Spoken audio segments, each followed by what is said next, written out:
इस कंडक्टर को चार्ज देने से इलेक्ट्रिक फील्ड आई है, चार्ज देने के बाद इस पे चार्ज आया जिसकी वजह से इलेक्ट्रिक फील्ड कहां से कहां तक, सरफेस से लेकर इन्फिनिटी तक। तो इसके पास जो एनर्जी है वो कहां से कहां तक फैली हुई है, सरफेस से इन्फिनिटी। लेके इन्फिनिटी तक। ये कन्फाइंड एनर्जी है, बिखरी हुई है। कन्फाइंड। कन्फाइंड कैसे है, कन्फाइंड बोलते हैं जो एक, जैसे आपके पास पानी, पानी को मान लीजिए एनर्जी बोल रहा हूँ, पानी को पूरे फ्लोर पे आप फैला रखे हैं, 2 बाल्टी पानी है तो वो पानी फैला हुआ है, उसको आप सडनली यूज करना चाहे कर सकते हैं, नहीं कर सकते हैं, नहीं। नहीं कर सकते हैं। वही पानी अगर बाल्टी में करके रखा है तो आप सडनली आपको 2 बाल्टी 4 बाल्टी जितना पानी चाहिए यूज कर सकते हैं। तो इसके कैपेसिटर जो हम लोग पढ़ने वाले हैं, इसके कैपेसिटेंस की वैल्यू कम आई थी, ज्यादा आई थी, अभी अभी हम लोगों ने पढ़ा, काफी कम है। तो हम लोग को इसका कैपेसिटेंस कैसे बढ़ा सकते हैं। अच्छा, जहां पर भी एनर्जी आप देखोगे कन्फाइंड होते चली जाएगी, कन्फाइंड होते चली जाएगी, तो कैपेसिटेंस की वैल्यू क्या होगी, क्योंकि कैपेसिटर है क्या, एनर्जी स्टोरिंग डिवाइस है, वो धीरे धीरे अभी आपको पता चल जाएगा। तो जितनी ज्यादा और किस तरीके का एनर्जी स्टोरिंग डिवाइस एक्चुअल में, जो ज्यादा एनर्जी को क्या कर सके, कन्फाइंड कर सके, बिल्कुल एक जगह छोटे पैकेट के फॉर्म में रख सके। तो हम लोग देखेंगे कैसे कैसे इसके कैपेसिटेंस की वैल्यू बढ़ाएंगे, कैसे कैसे जो ये एनर्जी बिखरी हुई है इसको हम लोग अगर कन्फाइंड करते जाएंगे तो ये मेरे कैपेसिटर का रूप लेता चला जाएगा। किसी को इसमें कोई डाउट?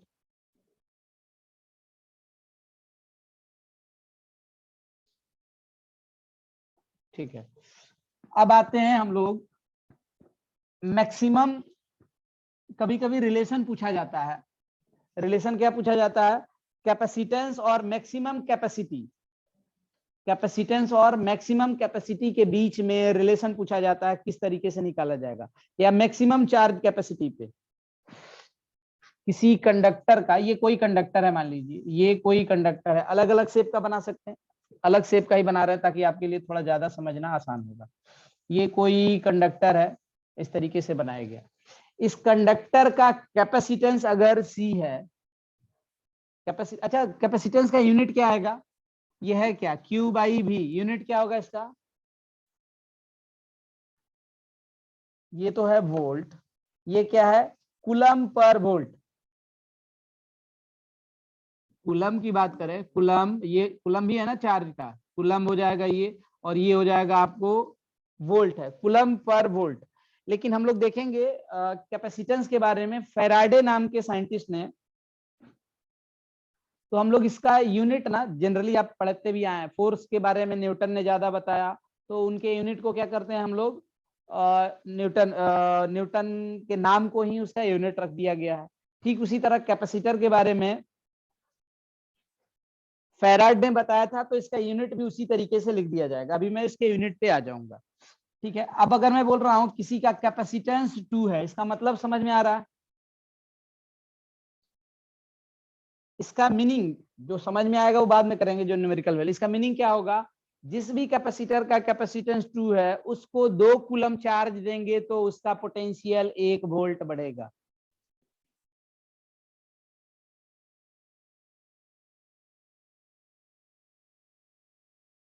समझ में आ रहा, कैपेसिटेंस की वैल्यू 2 है, इसका मतलब 2 कूलम चार्ज देंगे तो उसका पोटेंशियल 1 कूलम। जिसका कैपेसिटेंस कुछ भी ले रहा हूं, मान लीजिए 0.5 है, इसका मतलब उस कंडक्टर को 0.5 कूलम चार्ज देंगे तब उसका पोटेंशियल 1 वोल्ट बढ़ेगा। ये अपने समझने के लिए समझना जरूरी है। अब देखते हैं कैपेसिटेंस और मैक्सिमम चार्ज कैपेसिटी के बीच में क्या रिलेशन हो सकता है। तो जो सबसे पहला टर्म पढ़ा गया उसी पे, इसको चार्ज दीजिए, चार्ज कहां पर आ जाएगा, ज्यादातर चार्ज आ जाएगा जहां पर रेडियस ऑफ कर्वेचर कम है वहां ज्यादा हो जाएगा, बाकी सब जगह चार्ज कम कम फैला रहेगा। ठीक है, तो जिस इलेक्ट्रिक फील्ड पे, तो ये क्या करेगा, यहाँ पर इलेक्ट्रिक फील्ड की वैल्यू ज्यादा हो जाएगी तो यहाँ मीडियम का डाइपोल क्या जल्दी ब्रेक डाउन हो जाएगा, यहाँ मीडियम का डाइपोल क्या हो जाएगा, इलेक्ट्रिक फील्ड का डायरेक्शन इधर, तो निगेटिव वाला इधर, पॉजिटिव वाला इधर, फोर्स लगेगा ना पॉजिटिव चार्ज पे इधर, निगेटिव पे फील्ड की अपोजिट डायरेक्शन में, ये सब जगह होगा इधर भी। लेकिन कहाँ का मीडियम का डाइपोल जल्दी ब्रेक होगा, इस जगह ब्रेक हो जाएगा।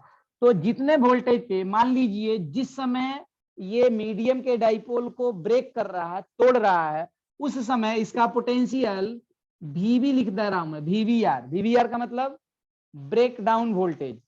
इसको चार्ज दिया गया, जिस चार्ज पे इसका पोटेंशियल, अच्छा ये कंडक्टर है तो हर जगह पोटेंशियल क्या होगा, बराबर होगा। इस कंडक्टर का पोटेंशियल बढ़ के कितना हो जाए, वीबीआर में लिख रहा हूं, वी सफिक्स बी, वो पोटेंशियल जिसकी वजह से यहाँ का इलेक्ट्रिक फील्ड इतना बढ़ रहा है कि मीडियम के डाइपोल को क्या कर दे, ब्रेक कर दे, तो मीडियम कंडक्टिंग हो जाएगा और इससे अब जितना चार्ज देते जाएंगे वो चार्ज सब लीक करता जाएगा। तो मैक्सिमम चार्ज कब होगा, जब सरफेस का पोटेंशियल वीवीआर होगा, उस समय जो चार्ज ये दिया जाएगा, क्या यही मैक्सिमम चार्ज होगा, मैक्सिमम चार्ज यही होगा। तो इस कंडक्टर का अगर कैपेसिटेंस सी है, इस कंडक्टर का कैपेसिटेंस सी है, तो हम लोगों ने अभी पढ़ा क्यू की वैल्यू क्या होती है, Q equal to C into V. ये चार्ज मैक्सिमम होगा, मतलब ये मैक्सिमम चार्ज जो होल्ड कर सकता है कब, सी तो कांस्टेंट होता है, सी कंडक्टर का नेचर है, ये चेंज नहीं होगा। जिस समय भी की वैल्यू कितनी, वी बी आर हो जाएगी, समझ में आ रहा है, ब्रेक डाउन वोल्टेज के बराबर इस सरफेस का, इस कंडक्टर का पोटेंशियल हो जाएगा, उस समय इस पे जो चार्ज होगी वो मैक्सिमम चार्ज की वैल्यू होगी। कभी कभी पूछता है, मीनिंग समझ में आ रहा है इसका, इसमें किसी को कोई डाउट,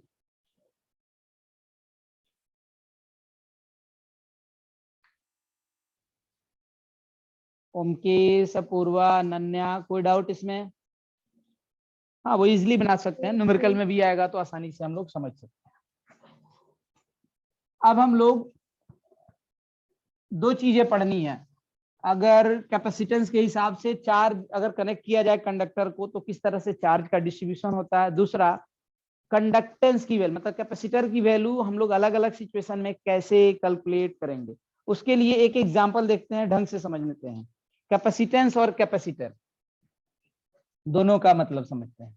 जैसे मान लीजिए ये कोई कंडक्टर है, ढंग से समझिएगा इसको, ये कोई कंडक्टर है, इस कंडक्टर को चार्ज दिया गया, इस कंडक्टर को चार्ज दिया गया, तो इस अकेले का कैपेसिटेंस ज्यादा होगा कम होगा, इस अकेले का कैपेसिटेंस ज्यादा होगा कम होगा,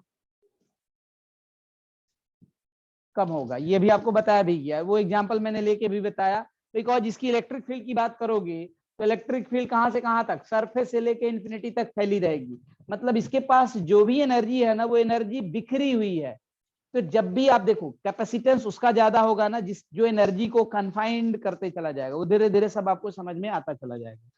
अब अगर मैं बोल रहा हूं तो इसका कैपेसिटेंस कम है, इसके बगल में एक न्यूट्रल कंडक्टर, स्टेप वाइज बढ़ते चले जाएंगे, एक न्यूट्रल कंडक्टर को ला के रख देते हैं, एक न्यूट्रल कंडक्टर को ला के रख देंगे। अभी मान लीजिए इस पे चार्ज कितना था, क्यू था, और इसका ये मैक्सिमम चार्ज था, ये क्यू क्या था, इसका मैक्सिमम चार्ज था। इससे चार्ज ज्यादा देते तो मान लीजिए ये अगल बगल के मीडियम क्या हो जाते, ब्रेकडाउन हो जाते, और चार्ज कंडक्टर से लीक करना स्टार्ट कर देता।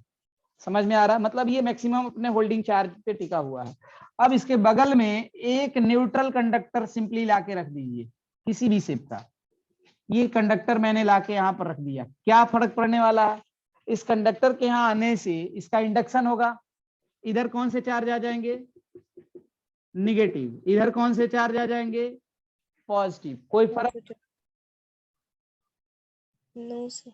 नहीं, मतलब चार्ज इस पे पहले चार्ज जीरो था, अभी भी जीरो है, लेकिन इसके पोटेंशियल पे फर्क पड़ा क्या, इधर देखिए, इधर ये चार्ज में लिख दे रहा हूं इंडक्शन वाला माइनस क्यू आई, और ये कौन सा है प्लस क्यू आई। ये जो बॉडी ए है या कंडक्टर ए है, कंडक्टर ए का पोटेंशियल पहले जो भी था, पहले था मान लीजिए कितना पहुंच गया था भी या भी नॉट, अभी भी पोटेंशियल वी नॉट है, जब ये नहीं था, जब नहीं था तो क्यू चार्ज था और पोटेंशियल कितना था वी नॉट। इसको यहां बगल में रख देने से इसका पोटेंशियल बढ़ा घटा, आप खुद देखिए, ये जो निगेटिव चार्ज है इस कंडक्टर से नजदीक है, और ये जो पॉजिटिव चार्ज है जो इंड्यूस चार्ज हुआ है ये दूर है। इस निगेटिव चार्ज की वजह से यहाँ का पोटेंशियल निगेटिव होगा, और इस पॉजिटिव चार्ज की वजह से यहाँ का पोटेंशियल पॉजिटिव होगा। नजदीक कौन है? निगेटिव चार्ज नजदीक है और पॉजिटिव चार्ज दूर है। तो ए का पोटेंशियल ओवरऑल घटेगा बढ़ेगा? ए का पोटेंशियल घटेगा बढ़ेगा? घटेगा ना। इधर देखिए, मान लीजिए वी नॉट की वैल्यू थी 10 वोल्ट, कितनी थी? 10 वोल्ट। इस निगेटिव चार्ज की वजह से ए का पोटेंशियल, मैं ए का ही पोटेंशियल लिख रहा हूं, इस निगेटिव चार्ज इंड्यूस चार्ज की वजह से ए का पोटेंशियल माइनस होगा और इसकी वजह से क्या होगा? बी का। तो ए का नेट पोटेंशियल घटा बढ़ा, निगेटिव की वजह से ज्यादा निगेटिव हुआ, पॉजिटिव की वजह से कम पॉजिटिव हुआ। तो मान लीजिए -10 हुआ इसकी वजह से और +8 हुआ इसकी वजह से, तो -2 घटा दिया। तो ओवरऑल ए का पोटेंशियल क्या हुआ? वी नॉट की वैल्यू घटी, मतलब ए का पोटेंशियल घटा। क्या ए को अभी और अब चार्ज दे सकते हैं क्या? क्योंकि अब इसका ब्रेक डाउन वोल्टेज, मतलब वी नॉट पे अगल बगल के मीडियम को ब्रेक कर रहा था, अब इसको केवल रख देने से इसका कम हो गया। तो क्या इसको और चार्ज प्रोवाइड कर सकते हैं? क्या ये पॉइंट सबको समझ में आ रहा? बगल में एक न्यूट्रल कंडक्टर केवल रख देने से इस वाले चार्ज कंडक्टर का पोटेंशियल घटा। इसका मतलब पहले ये मैक्सिमम पोटेंशियल पे था, उससे ज्यादा देते तो ब्रेक डाउन हो जा रहा था। इसके केवल रख देने से इसका घटा पोटेंशियल, मतलब और चार्ज देना होगा तब जाके पहले के बराबर पोटेंशियल होगा। तो इसकी चार्ज होल्डिंग कैपेसिटी बढ़ गई क्या? ये समझ में आ रहा?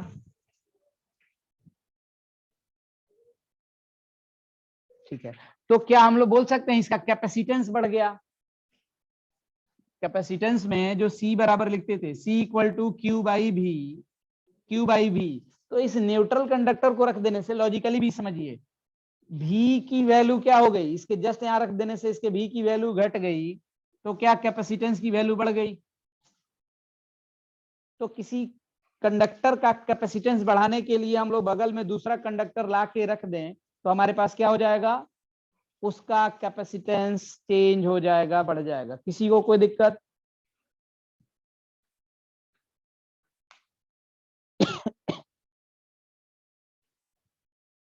No sir.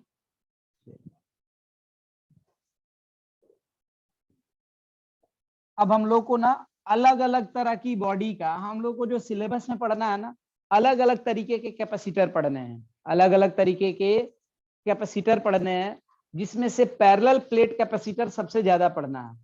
तो पैरेलल प्लेट कैपेसिटर में हम लोग एंटर करने के पहले कुछ और भी कैपेसिटर्स हैं जो सिलेबस के हिस्से हैं, स्फेरिकल कैपेसिटर, सिलिंड्रिकल कैपेसिटर और भी कुछ हैं, वायर्ड कैपेसिटर, इन सबको हम लोग पढ़ेंगे। ये थोड़े कम सिलेबस में है, लेकिन पैरेलल प्लेट कैपेसिटर आप मान के चलिए अगर 100% में से तो 95% अकेले पैरेलल प्लेट कैपेसिटर ही है, लेकिन बाकी भी हैं। तो हम लोग बाकी को शुरू में ही पढ़ लेंगे, उनका लॉजिक आसान है, आराम से पढ़ लेंगे, और फिर पैरेलल प्लेट कैपेसिटर कंटिन्यूअसली हम लोग पढ़ना स्टार्ट करेंगे शुरू से लास्ट तक। ठीक है, तो स्टार्ट करते हैं हम लोग अलग अलग तरह की बॉडी का कैपेसिटेंस निकालने के लिए। सबसे पहले बात करते हैं कैपेसिटर। कैपेसिटेंस हम लोग निकालेंगे अलग अलग तरह की बॉडी का capacitance. Capacitance of A spherical capacitor. Spherical capacitor का क्या निकालना? कैपेसिटेंस निकालना। कैपेसिटर किसको बोल रहे हैं? कैपेसिटर डिवाइस को बोल रहे हैं। समझ में आ रहा? जो एनर्जी, कैपेसिटर बोलते हैं एनर्जी स्टोरिंग डिवाइस को, और कैपेसिटेंस क्या है? वो डिवाइस कितना चार्ज लेके अपना पोटेंशियल 1 वोल्ट से रेज करेगी। समझ में आ रहा? और कैपेसिटेंस किसी भी कैपेसिटर का निकालने का तरीका क्या है? इसमें क्या नहीं समझ में आया पलक?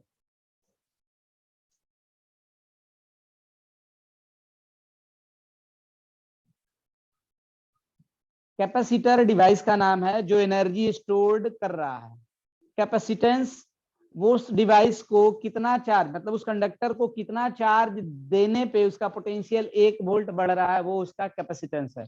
और उसको निकालने का तरीका क्या है, Q बाई V, जहां Q चार्ज ऑन कंडक्टर हो जाएगा और V क्या हो जाएगा, जहां से चार्ज को लाया गया उसके ऊपर उन दोनों पॉइंट के बीच का पोटेंशियल डिफरेंस। अभी आपको समझ में आ जाएगा किस तरह से चीजें कैलकुलेट की जा रही हैं।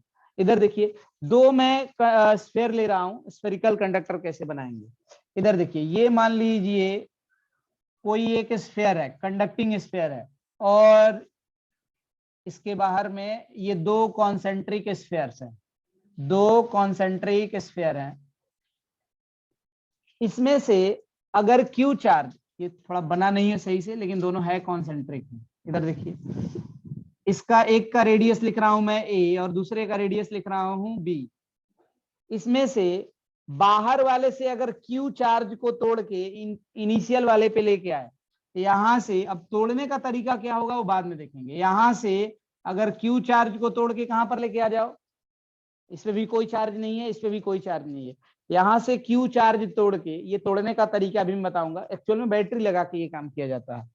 यहाँ पे लेके आ जाइए, तो यहाँ पर लेके आ गया प्लस Q चार्ज, कहां से लेके आए, बाहर वाले सरफेस से, इसका नाम दे दे रहे हैं A और ये नाम दे रहा है B, B से A पे लेके आए, तो इस पे कैसा चार्ज डेवलप हो जाएगा,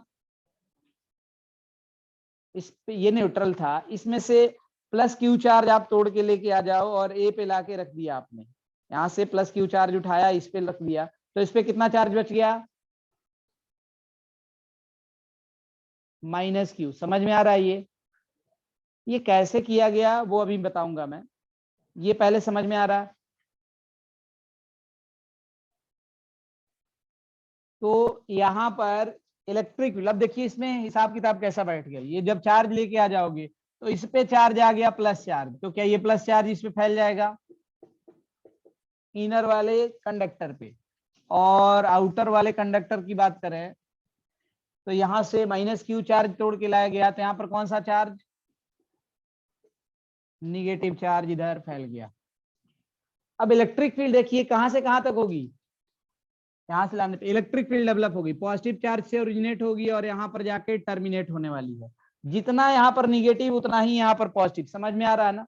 तो इस बार ये इलेक्ट्रिक फील्ड क्या कन्फाइंड हो गई, यस सर।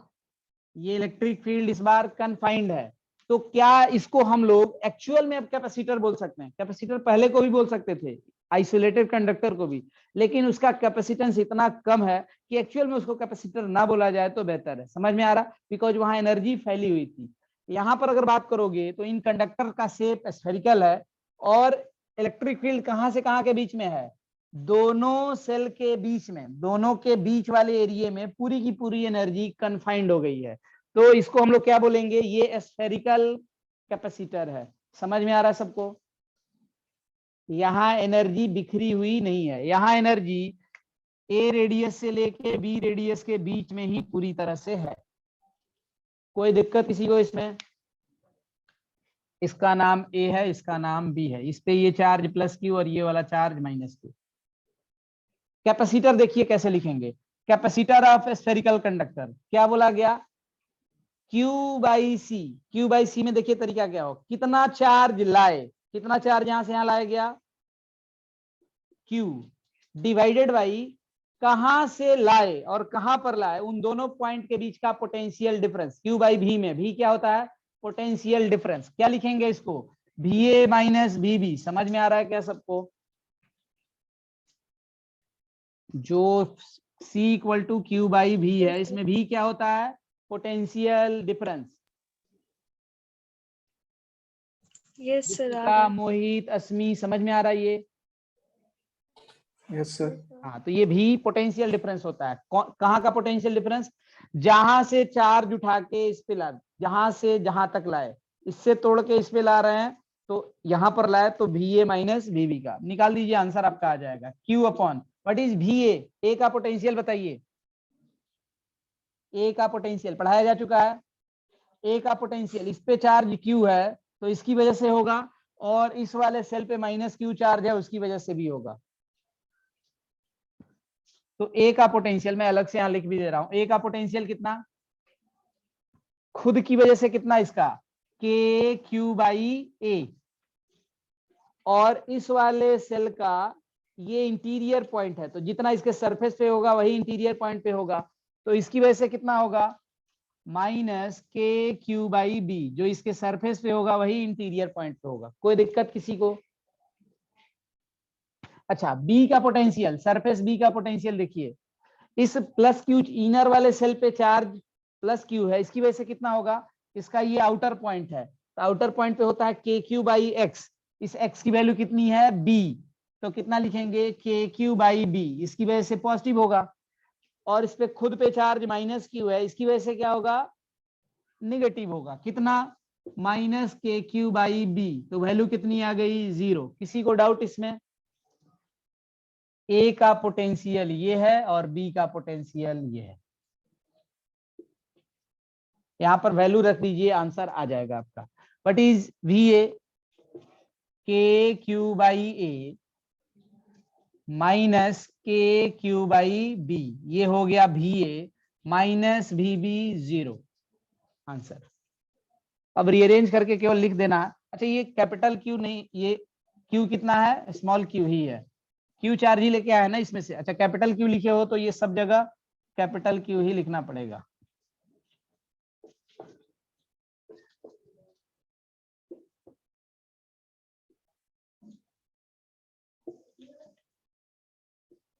समझ में आ रहा है? यहां से Q कॉमन होगा, Q Q का टर्म कैंसिल आउट हो जाएगा, बचेगा क्या, वैसे मैं लिख दे रहा हूँ Q अपॉन, यहां से कॉमन ले लीजिए, के Q कॉमन हो जाएगा, क्या बचेगा 1 upon A minus 1 upon B. तो स्फेरिकल कैपेसिटर का ये कैपेसिटेंस आ गया। Q Q का टर्म क्या हो जाएगा कैंसिल आउट, तो C की वैल्यू कितनी, C की वैल्यू हो जाएगी, अगर एलसीएम ले लिया जाए तो ये टर्म है 1 अपॉन, किसी को कोई डाउट इसमें? आप 4 पाई एप्सिलॉन नॉट के टर्म में लिखना चाहते तो भी लिख सकते हो। 1 अपॉन के कितना हो जाएगा, के होगा 1 अपॉन 4 पाई एप्सिलॉन नॉट, तो 4 पाई एप्सिलॉन नॉट ऊपर चला जाएगा, तो डायरेक्टली लिख दे रहा हूँ 4 pi epsilon not divided by 1 upon A minus 1 upon B, LCM लेके लिख लीजिए, तो ये हो गया ए बी और ये हो जाएगा बी माइनस ए, ये हो गया बी माइनस ए, ऊपर चला जाएगा तो कितनी वैल्यू होगी 4 pi epsilon naught a b divided by b minus a. ये स्फेरिकल कैपेसिटर का कैपेसिटेंस हो गया। समझ में आ रहा है सबको? अब ये वैल्यू हम लोग याद भी रख सकते हैं, लेकिन हमारे लिए जरूरी है ये,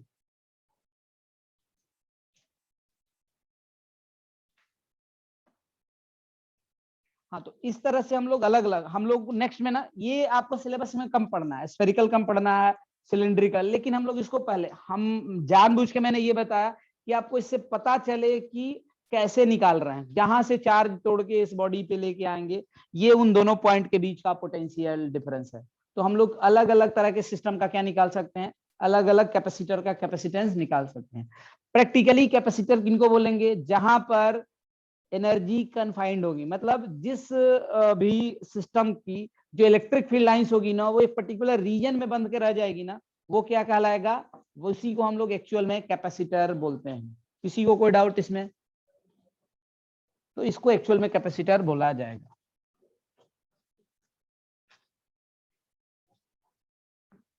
नेक्स्ट में इसके और डिटेल पॉइंट्स को हम लोग समझेंगे।